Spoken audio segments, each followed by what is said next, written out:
The hangout on there is live. Okay, that's something. So let's take a look. Survival bushcraft contrasted. Contrasted, that's just another word for Yeah. compared. And it's polishing. That looks not too bad. Now let's take a look what it's doing. It looks like it's starting. And we are live. Absolutely. Are we now? There we We are. made it. We made it. Okay, I gotta mute that. There it is. Awesome. Okay, Mark, I was watching your, for the folks that this is for the people's sake out there that may be watching sooner or later. I was watching your video where you were talking about what bushcraft skills are, crafting things from the outdoors, and versus survival skills and gear and things like that. And I just wanted to ask you about to elaborate on that. Well, Bob, thanks for having me here. It's a great pleasure, and actually, first time we talk to each other. So thanks for the invite. I sure Um, appreciate you being here. yeah, especially this early, because most of the time I have to stay up way more longer, because here in Germany we're always 6 hours ahead minimum. So, well, trying to elaborate on this, I think that bushcrafting and survival skills, they're not opposite. I think they merge into each other. They just Um, kind of go hand in hand together. exactly. Just let's take the scenario somebody is getting some kind of a commercial survival pack, that you can buy in the stores, whatever, with a lighter and a knife and whatever is in there. And Mm-hmm. he only relies on this. He might get in trouble if he simply loses the whole pack or some items. Mm-hmm. If the lighter is not there, if the ferro rod got lost, if maybe you lose your knife, or you lost your cordage, whatever it may be, bushcrafting there comes in. It jumps in there because there are many ways how to craft things um, that you don't have on your pocket or on your side, or that you simply lost. So I think in a survival aspect, bushcrafting is a very important add-on to this. Like I said, you can lose a ferro rod, and if you know how to make a fire with different styles, you're better set up, definitely. On the other Oh, hand, I think it's kind of stupid simply just to rely on bushcrafting skills, especially in a case of emergency.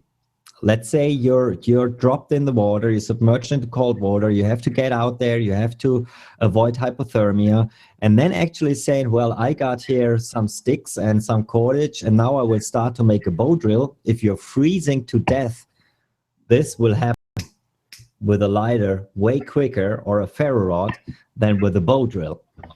So I think mm-hmm. everything that can happen uh, can be covered by survival and bushcraft, but I think both are working together. I don't think that even in the ancient times, the old bushcrafters, or the old, uh, the pioneers, I don't even think that pioneers went in the woods um, without their flint and steel, because they knew something like making fire with friction fire or whatever, but they already had their kits going. And bushcrafting always was the way to get something that you don't have, or even to ease the outdoors. I mean, if you are able to know how to make a bushcraft chair, it's way better than sitting on the cold ground, for example. Oh, images of small trees cut down and just laid on the ground, and you know, a crisscross pattern like that. For to Yeah. give a crude example with my hands, that would keep your butt off the ground. And but then a bushcraft chair, I don't even know what a bushcraft chair is to tell the truth. Oh, where'd Mark go?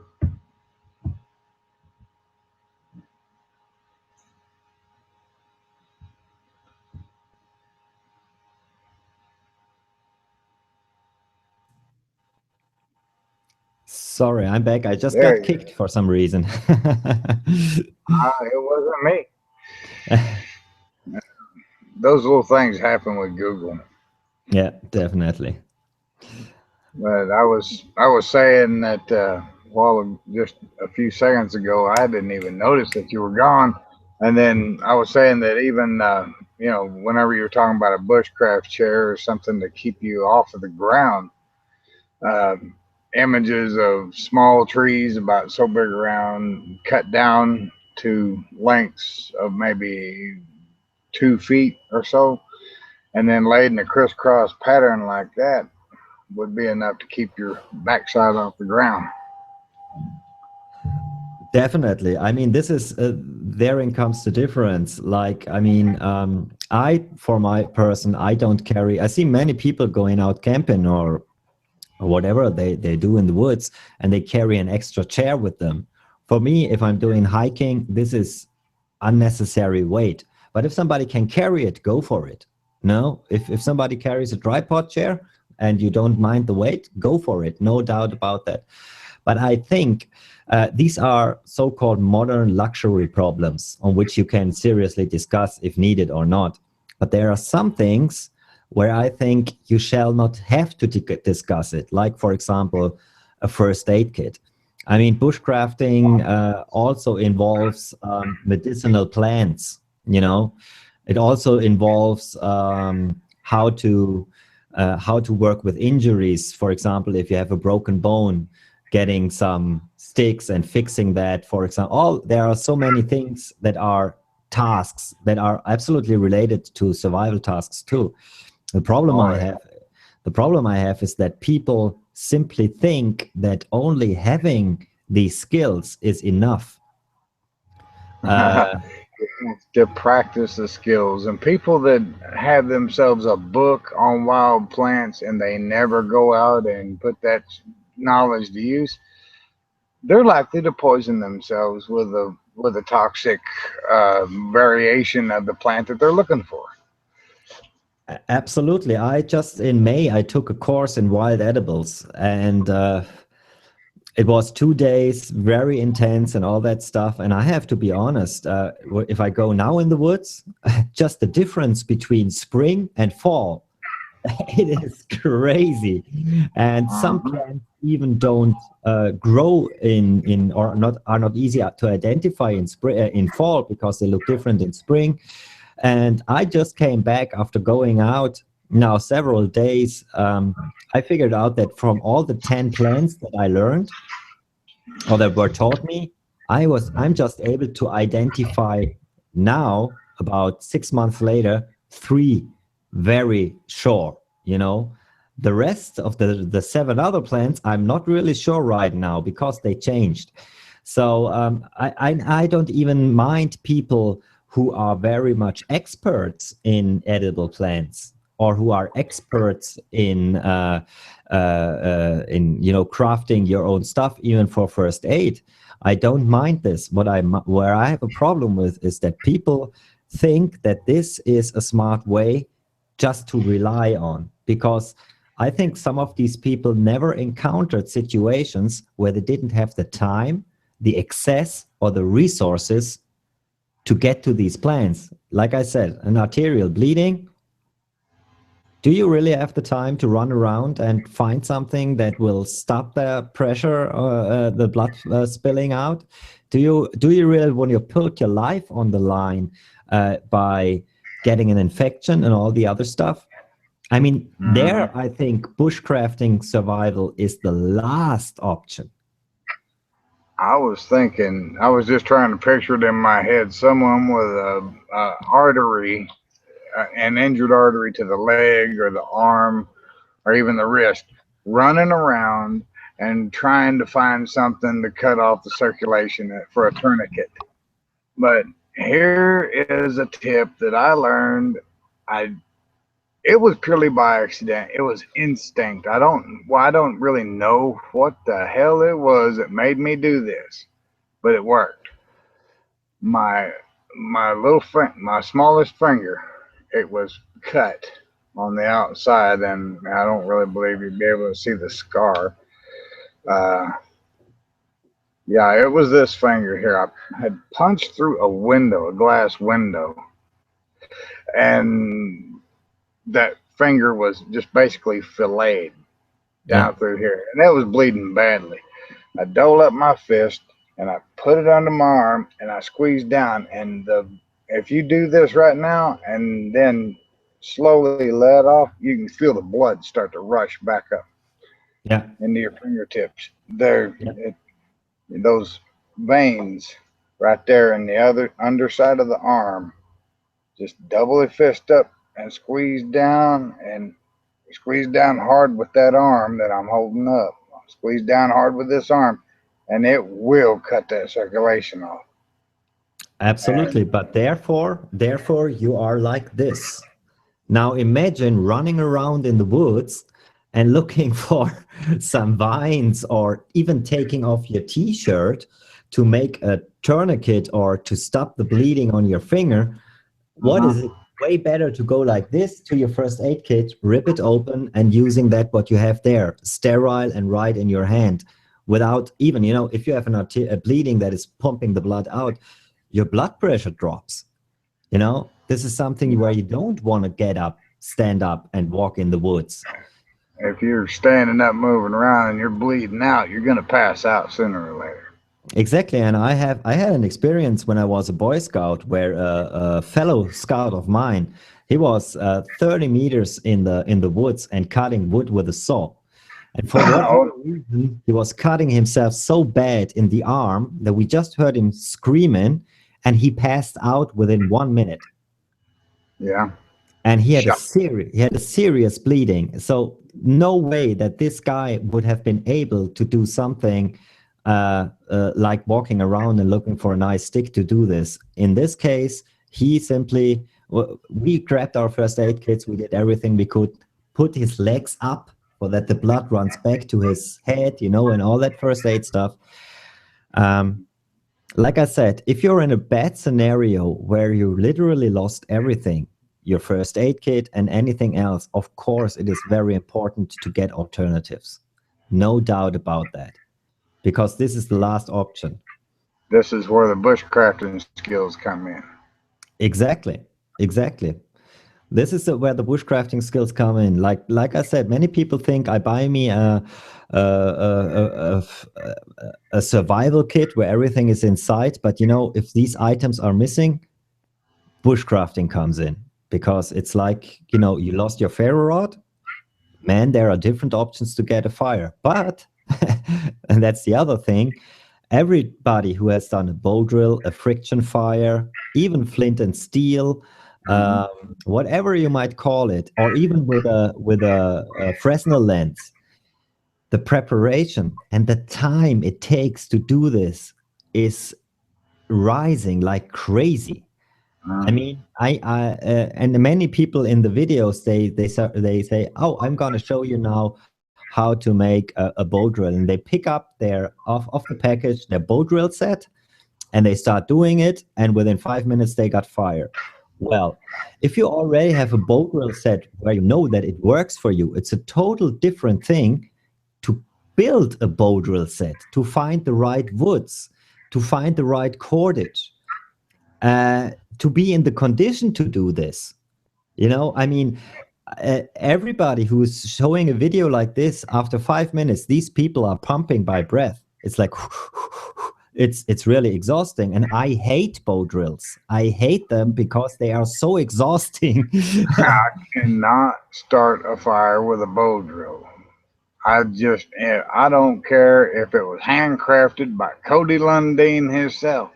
Bow drill, hand drill, whatever. I've got a ferro rod And Yeah. that is to me, ferro rods are the greatest thing since sliced bread, bottled milk, and sunshine. Yeah. I love Definitely. these damn things. I Definitely. mean, shit, I keep it with me all the time. People see this on my belt whenever I go to town, and I say, what? I say you're looking at my fire starter, and they said that's a fire starter, and I said, yeah, just imagine and I just say flint. I don't say ferrocerium out of a big Rare lighter earth. Yeah. because they don't know what ferrocerium is. I say imagine a big lighter flint, except it's just huge. And they say that's what it is, and I said, yeah, it's made out of the exact same thing, except just softer. Um, I shot a video a while back, Mark, where I used a box blade, razor Hmm. blade out of a box cutter, tilted it forward at about a 90-degree angle, and I'm raking off sparks that are just bouncing off of my floor. In fact, in that video, I I struck it upwards and they landed on my computer keyboard. Yeah, I definitely get that. But let me ask you this question. For whatever reason, if you're out there and you lost your ferro rod, I'm 100% sure you got some kind of backup, if it is even a big lighter or something like that. We got a clown out in the daggum chat room. Gear Gridden 19, he's a friend of mine. He says, I love my lighter. Well, Gear, I got news for you, buddy. I love my lighter too. In fact, I have 20 big cigarette lighters stored away in my survival gear, and I use them for lighting cigarettes. Yeah. I can start a fire easier with a piece of char cloth and a big lighter, not a piece of char cloth and a ferro rod better than I can use a big lighter. I promise you. I have struggled with big lighters. Radiant flame to me is something to be achieved and not used to Okay. start a fire. Yeah, but let me ask you this: What do you have any backup solution? Imagine you lose your ferro rod, or any techniques that you can use where you say, "I can make a fire." Flint and steel, magnifying glass or Fresnel lens, as you referred to it, and flint and steel. Oh my God, that is such a tiny spark. Yeah. That just the ferro rod just dwarfs it, and I take great measures and go to great pains to not lose my ferro rod. As you can see, I've got leather and slip knots, here, and I Yeah. have this tiny, tiny little. Uh, it's almost like it's a load bearing clamp type thing. Yeah. Okay, now I'm gonna just this little hook, and that can't fit through, Ah, and cool. neither can that. And this stays on my side like that. That whenever it's on my side, it's like that right there, and it's attached to my jeans or my belt. Yeah. But This stuff stays with me right, just like my house keys and the keys to my other gear. And there's, I'm if I could find a way to, I don't know, wear one, embed one in my arm, I would. 100%. I like too. But because if I go out, I also have two ferro rods, one on my side, one in the backpack. I got two big lighters, and I got a flint and steel. So, and I got a Fresnel lens. So I mean, if I lose all of this, at least I can try to use a bow drill or a friction fire. This is the last option. Um, so I think it's important to have some backups, for whatever reason. But it is like, I think, like you said, bushcrafting is just the ability to craft things that you don't have. And of course, it has a lot of to do with knowledge and about the surroundings and wood and all the other stuff. Mhm. But I don't think, I think what is wrong about the idea of bushcrafting some people generate is that they think bushcrafting means to go all the way 18th century or 17th century style. Now, Um, you said 18th century or 17th century. I'm thinking the old mountain man. You know, I got the name Mountain Man here, and people mhm. think that I live off the land out here and that I thrive doing it. I want to dispel that myth right now. I want to bust everyone's bubble and tell them I buy food out of the grocery store, people. I buy Bic lighters and I buy ferro rods and I buy iodine off of, and the iodine thing. Oh my God, my life and the way I feel about everything has totally changed since I started taking that Lugol solution, like 3 or 4 times a day. I just got a shipment of it in today. Uh, I get wild edibles out here, but it's very little. Yeah. You know, 99.99% of the meat that I eat comes from the grocery store, or as they say in the UK and other places, the shops. Yeah. Uh, yeah, modern day fish and game laws prevent me from living off the land. I can't go out here and hunt deer and wild hog. Well, wild hog, yeah, because pigs they're considered a nuisance. There's no season on them. I could eat pork all the time, but I'd be sick uh, from eating pork. I can't live off of squirrels and rabbits that wander into the yard, wander onto the land out here. There's probably, let me see, 8 plots of land that is owned by my mother and my stepfather. And I'm allowed to kill any animal that wanders onto it and eat it by law without a hunting license, without a tag, without anything. But I have not really seen any deer walk up here to me and say, "Hey, are you Yeah. hungry?" Yeah. Yeah, that's the other thing, I mean, let's talk about this because you said your name is Mountain Man and you don't want to take away the romance. And when we were talking before, you said that's what I want to refer to. Bushcrafting is not seriously getting back 300 years or something like that, because let's just start with the so-called canvas tarps. Um, Anybody who says, yeah, the real deal is a canvas tarp for your base camp, absolutely, I would be with you. But did you ever hike 20 miles with a 9x9 canvas tarp? You own Oh my one. God. You own one. So please tell the people what Okay. that's. Let me, please just excuse me for a moment and chat with the folks out there. I'm going to run in here and I'm going to get that tarp. And I'm going to bring it Awesome. out here. Awesome. It's right there at the end of my bed. Okay. Okay. So I'm just taking over here.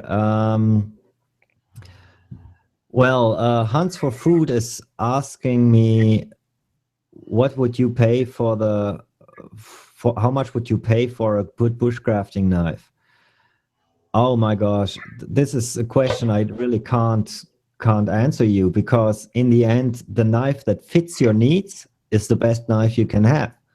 And if it is a $14 Moro knife and it works for you, that's the price you have to pay. I'm very happy with my Habilis bush tool, which I had to modify hardcore, but this one cost me $199.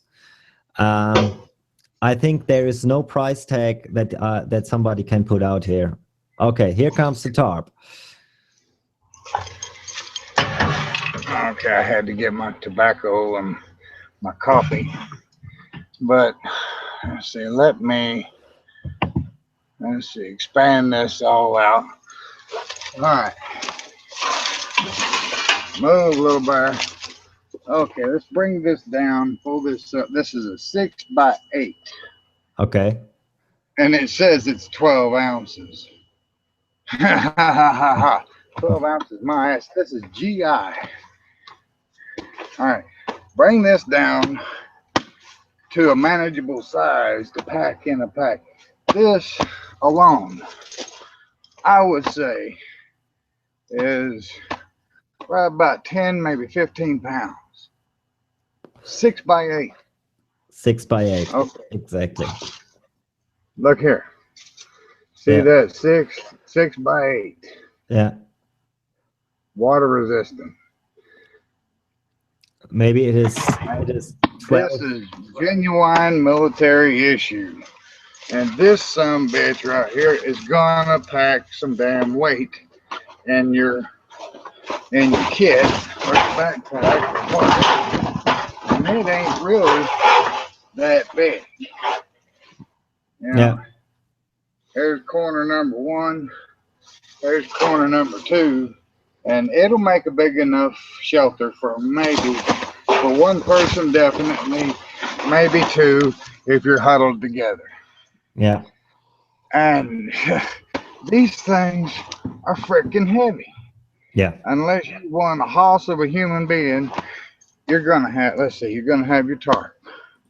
You're gonna have your first aid kit. You're gonna have, I don't know, food, maybe food and water. You know, some small amount of supplies to make do until you can kill something to eat. And yes, in survival, you're going to have to kill live animals. yeah, Unless you just want definitely. to graze like some kind of deer or rabbit on honeysuckle and clover and cattail shoots and greenbrier roots, and you're gonna die. Well, let's be honest. When we made this, when I took my course on edible plants, we were 10 people running out for 3 hours up the hills, down the hills, just to gather enough food for lunch. And it was all done only with wild edibles. It took us 3 hours, and just we had the option because one group was looking for this plant, one group was looking for that plant, and all the other stuff. If you have to do this on your own, you are going to run around for hours and hours and hours and hours and wasting a lot of energy and calories just to get that what you need for eating. I don't say Well, that edible plants are nothing great; they are awesome, but you simply will not only rely on this. well, let's see. Calories. Um, is it calories that you don't want to burn, or the food that's already in your stomach? If you burn calories, this is not in your stomach. The calories are that what you have in your. If you're Stored burning up in your fat. calories, yeah, some there are short calories that are getting if you ate something, and then there are long-term calories that you get from your fat. Um, Ah, I see. I'm getting an education here. yeah, the big problem is that if you're doing some workout or if you're working or running around, the body always tries to get the short calories, which is sugar and all the stuff, just to keep the machine running, getting sugar burning calories. But as soon as these short calories are used, the body refers to fat, and then he transforms fat into sugar, into energy, and this is what it's using. If you lost all your fat, the body turns to your muscles to get Exactly. the rest of the energy. So it's like I said, and I think this is a rule that we always can use. It's always a matter of time, accessibility, and knowledge. Of course, if I walk around while I have a hike and I see some blackberries, or if I see some edible plants, I'll grab them, I'll take them, I'll eat them. Um, Hmm. that is absolutely clear, but I would not go out there and say, well, in case I don't find these plants, I will find them. There will always be some kind of food, anything in my backpack just to keep me running. And I had a Trail. hike, yeah, trail Uh, meals, whatever. what? See, I mentioned a while ago when we were off of the air, vitamin packets. Yeah, I have them. Vitamin vitamin packets. If people out there don't know, get you some vitamins. Uh, I've used Daily Pack from Spring Valley brand vitamins. They're just cheap, like $9 or $10 for a 30-day supply. I have a 90-day supply that I rotate out every couple of months, and they have a shelf life of 5 years. Yeah. That's essential, and even more. I have vitamin pills that even have more because they have also magnesium and zinc. And magnesium is something that you will really need, especially if you get exhausted. You can get cramps, and the only I've thing got that a big helps old again, bar of magnesium over here. yeah, well, that You may be a lying. little bit too much, but It's not magnesium. soluble. It's not dietary. Yeah. Yes, but magnesium is the stuff that helps you out if you suffer from cramps. And if you're walking up a hill in the mountains and you suddenly get cramps, take some magnesium. This is why all the athletes eat bananas because they are full of magnesium. The other thing is zinc. Zinc is really important, especially if you get a cold, because many people think it's vitamin C helping you out of a cold. Vitamin C is great, but zinc is helping you a lot. So the pills I carry with me are simply having all that stuff. And have in mind, you run out of food, you're exhausted. At least you can add the minimum supplies to your body. I also have 2 or 3 energy bars in my backpack, which the cyclists use, the mountain bikers, the athletes, the triathletes, and all that stuff, because this stuff gives you the push for the next miles to go, or even for the next miles to go back if necessary. It has sugar, it has protein, it has a large amount of calories. It does not taste very good, but in the end, it makes you thrive. And I had Yes. an experience on my last hike where I made the Ancient Legends Trail. It was a hot and humid day, and I had to head up to 500 meters of elevation. That's 1,500 feet or 1,700 feet of elevation. And it was so hot that I really dehydrated. I had 3 liters of water with me, 3 liters, and I dehydrated half the way on the mountain. And I felt like I got dizzy. I was sweating like crazy. I lost a lot of energy. And if I hadn't these bars with me, I Hmm. wouldn't have made it. I would have had to return. And these are the things where people say, yeah, but you can find some berries and whatever. Believe me, if you are down on the ground, literally walking on your feet and on your hands, there is nothing you're going to look for like some berries or something like that. Um, I'm looking at some plants right now. They're pokeweed is Hmm. what, or poke salad is what us hillbillies call it, and they have little purple berries on them. And people have said for years that they're poisonous. I learned as a child, whenever I asked my uncle about it, I said, Uncle Willie, uh, everybody says those poke salad berries are poisonous. And he walks over there to them and he grabs a handful of them, rakes, just pulls them right off of the plant, throws them in his mouth, and he says, "We'll see." Yeah. And he knew that they weren't poison. Of course, he wouldn't be doing anything like that unless he knew. Um, but he knew for sure that they weren't because he's seen squirrels eat them. He's seen other animals eat them. He lived out in the country his whole life. He was the last blacksmith in eastern Oklahoma, the Hmm. last real blacksmith, the man who would make horseshoes, the man who would take a, a saw blade from a crosscut saw and make a garden implement out of it. He could do anything. He could weld with wire, just plain old wire, baling wire, hay baling wire. Yeah. Uh, but you're right. Whenever you're down and you're weak and you're crawling on the ground, the last thing you want to try to do is go even further and hunt for something to eat. The energy bars you spoke of, Candy even Yeah. is good for a sugar rush, but the nutrition from an energy bar, that is very important, along with the vitamin packets. I'm thinking at this point, 5 hour energy drinks Yeah. would help. Definitely, definitely. Like I said, um, all these survival tasks and bushcrafting skills, use them as additional resources. Definitely. Like I said, I am not going to hike, and if I see some easy grab of, someone mentioned here in the side chat, you can live off dandelion. Definitely. But I've been to places where there simply is no dandelion. It's always a matter of accessibility.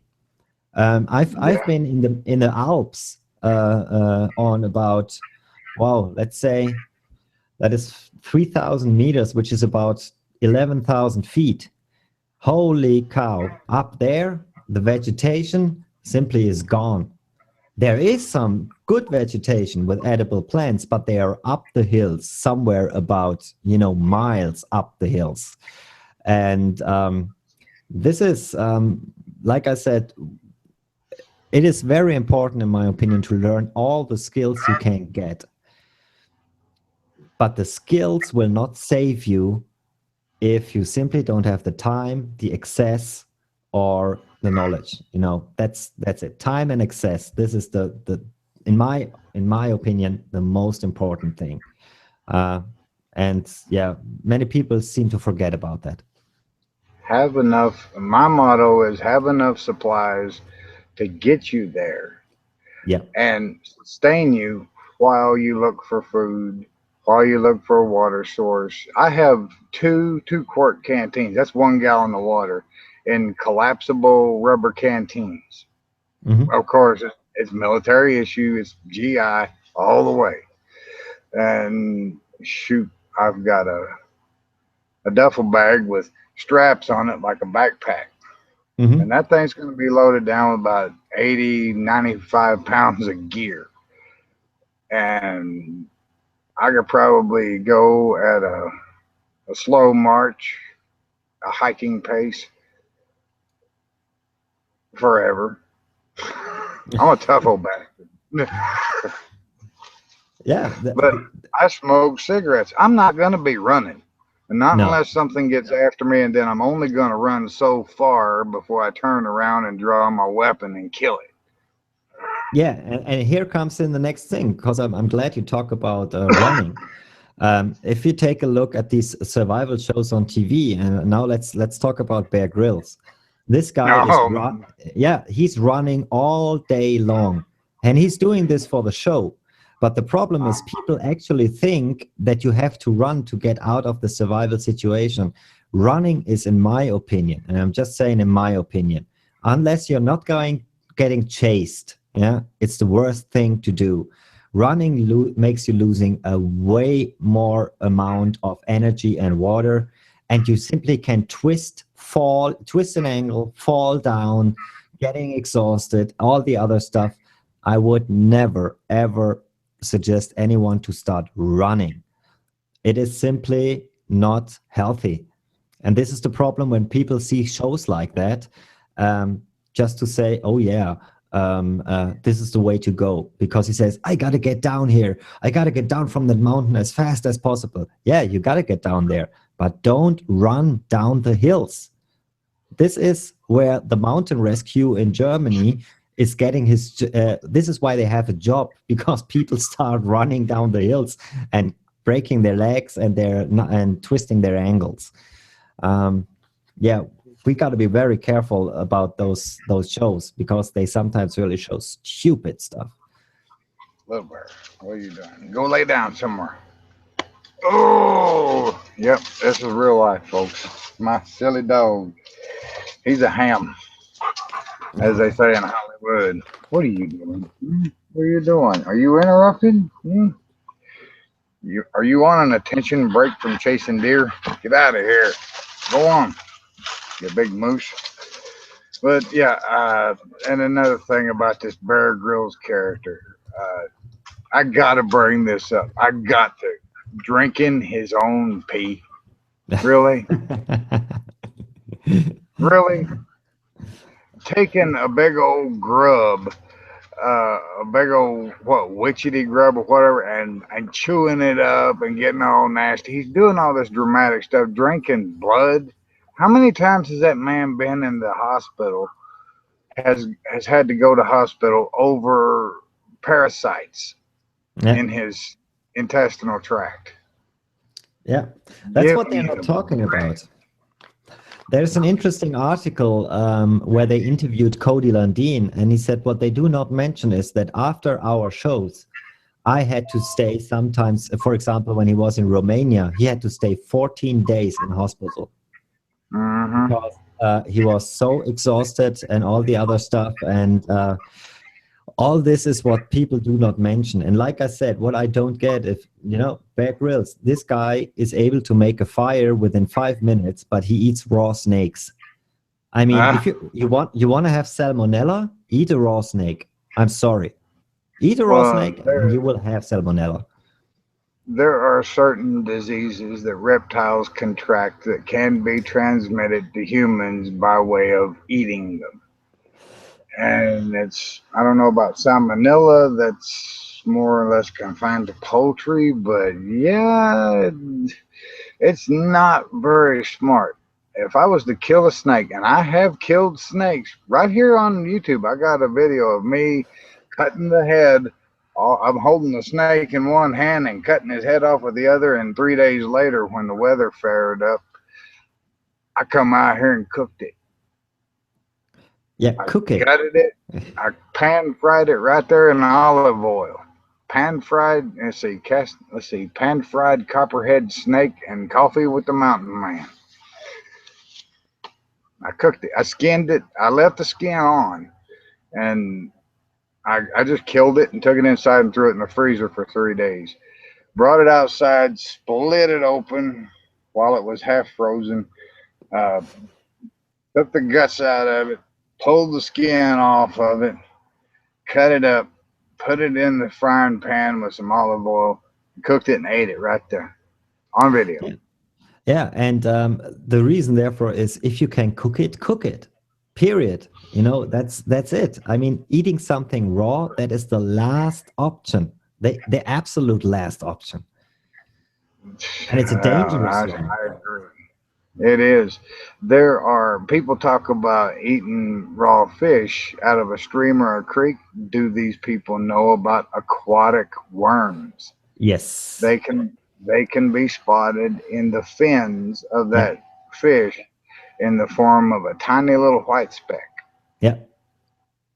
Absolutely, absolutely. This is the same thing. Why, for example, if you take a look at the fish fabrics or the fish companies, when they fillet salmon, for example, they run it over a highlighted table, and every fillet is getting inspected for these fish worms. There's a reason.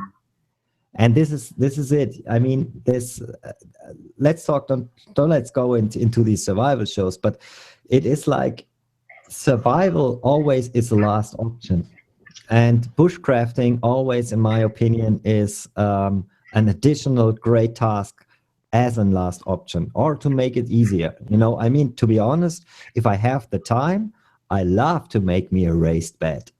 Definitely, it's comfortable, it's warmer, it's perfect. But don't think you do this raised bed within 5 minutes, like shown in some videos. It takes Uh, time. It takes time. And if it's hot, you're sweating to death. And if it's cold, you're freezing your butt off. All this has to be mentioned.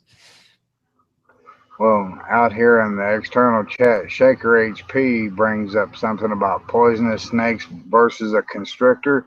I would rather eat a constrictor type snake as a meal than a venomous snake, because after I ate that meal of copperhead that night, I began to suffer a headache, muscle aches, and I just felt weak.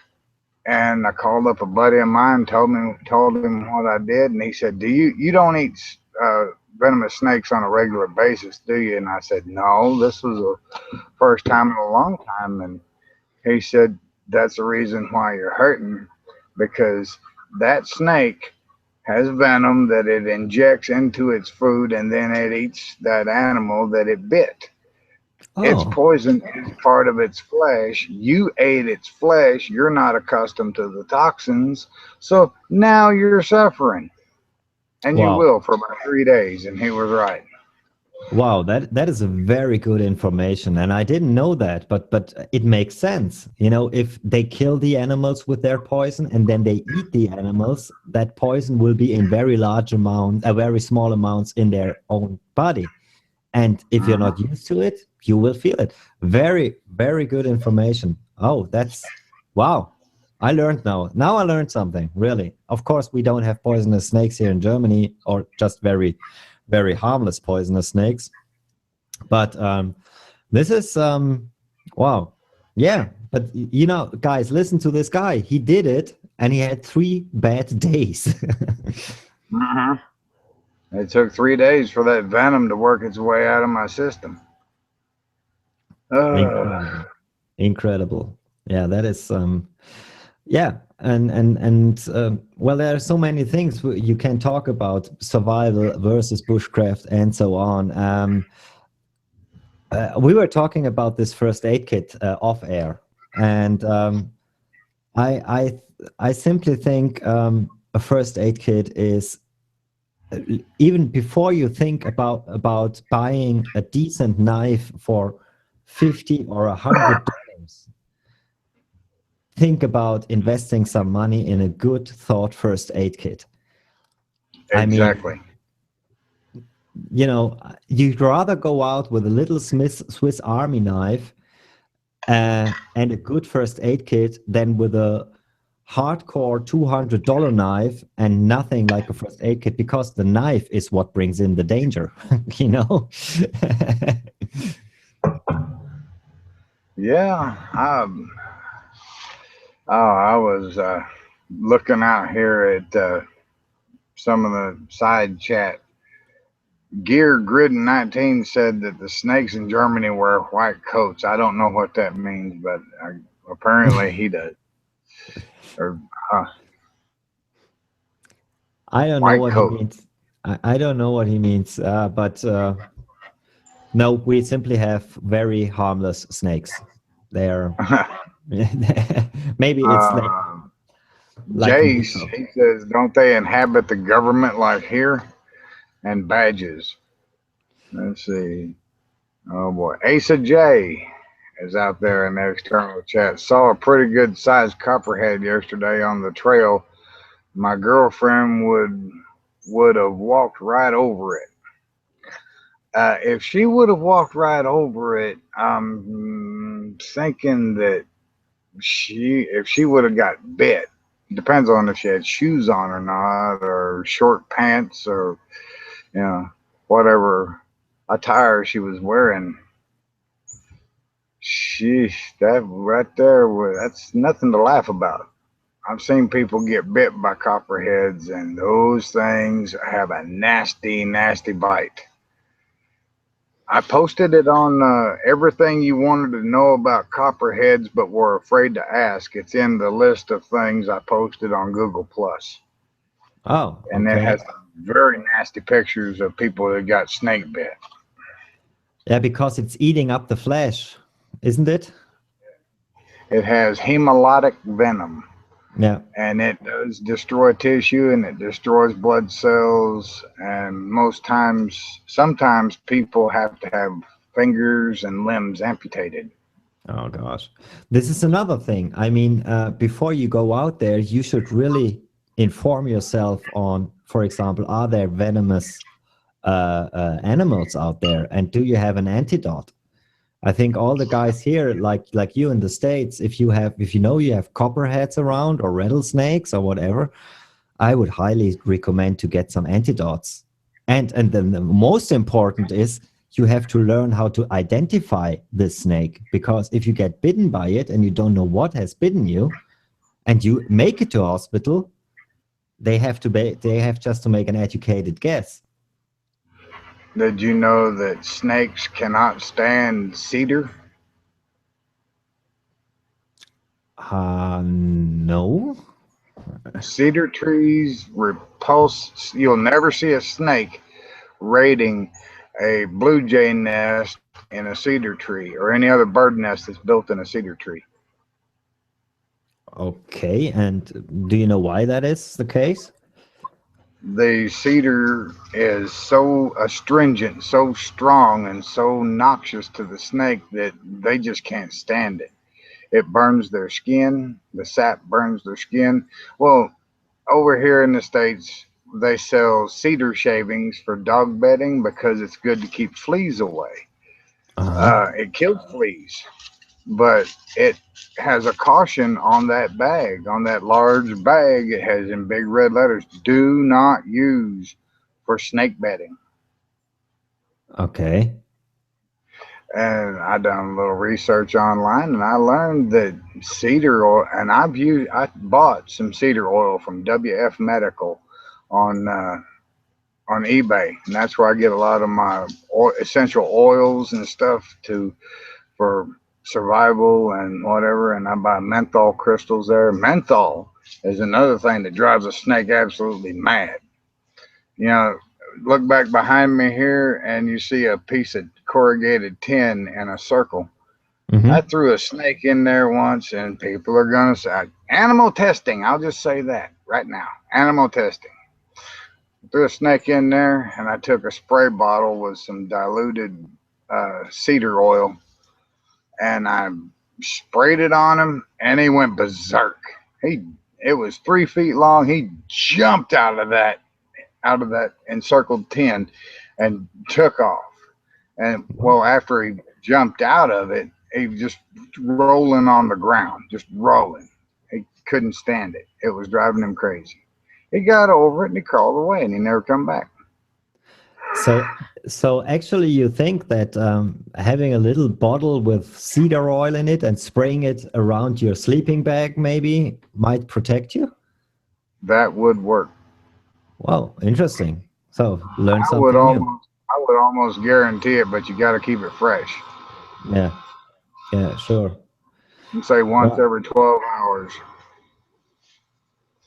okay, but that is interesting. That is interesting. I mean, okay, if you, I gotta believe you on this. Definitely, I see no reason why you're lying to me. But this is interesting Uh, because I never, yeah. Mr. Charles Smith out there said mothballs too, but only if they have naphtha in them or naphthalene. Uh, the ones with benzochloroethylene in them, not so much. The menthol crystals that I mentioned, some of those crushed up into a powder and sprinkled around the edge of your sleeping bag will last for days. Okay. That's good for ants, spiders, fleas, snakes, whatever. They'll come up near that, and I would suggest go uh, go out away from your sleeping bag 3 feet and make a circle, Hmm. and then maybe uh, a barrier about 2.5 to 3 inches wide.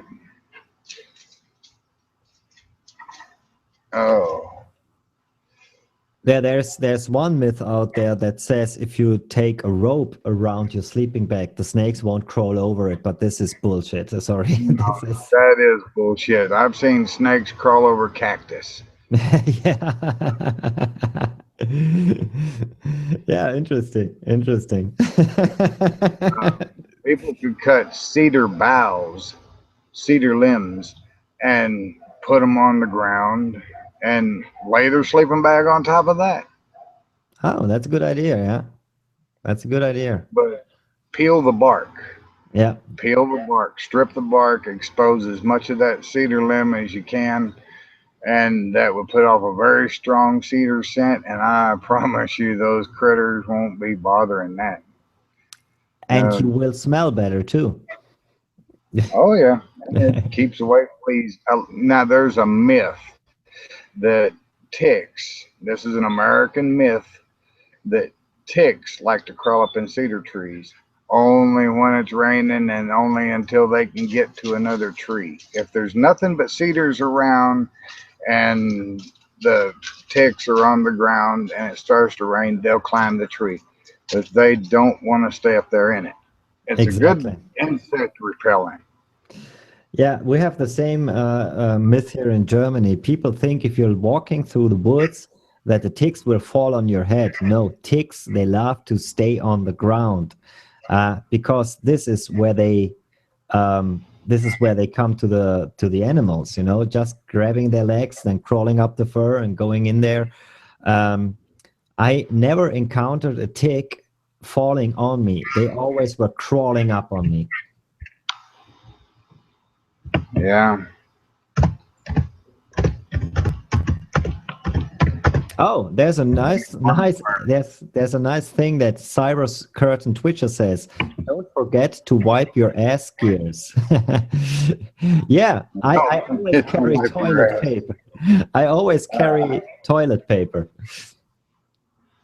A good substitute for toilet paper out in the woods. I use two or three different things, but I'm not sure if people would want to wipe their butt or clean their backside with dry, dusty dirt or sand.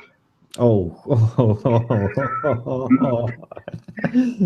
oh my gosh. No, that is And if they use a bundle of grass, use a rolling pull and don't, you know, just roll it. Roll it and yeah, just slightly pull. Don't go yeah. right up the butt crack because you're gonna cut your Oh yeah. backside off. Oh yeah. This is really No dry leaves either. No dry leaves. It breaks through. yeah. You get it all over your hand.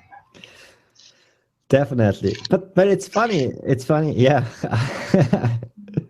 Absolutely.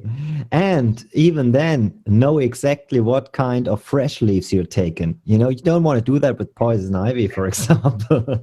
Now, leaves of three, leave it be, is Oh, the that's saying. so leaves that have three tips. No, three. Okay, let me see here. There's some. Well, isn't that great that he just can run around and show that stuff? I didn't know that. Leaves of three, leave it be. Oh, I'll defend my toilet paper to death. Yes, Jen, definitely.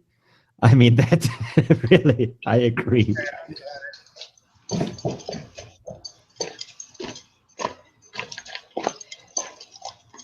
This is not poison. What they call poison oak. This is what they call poison oak, but this is actually a cure for poison ivy.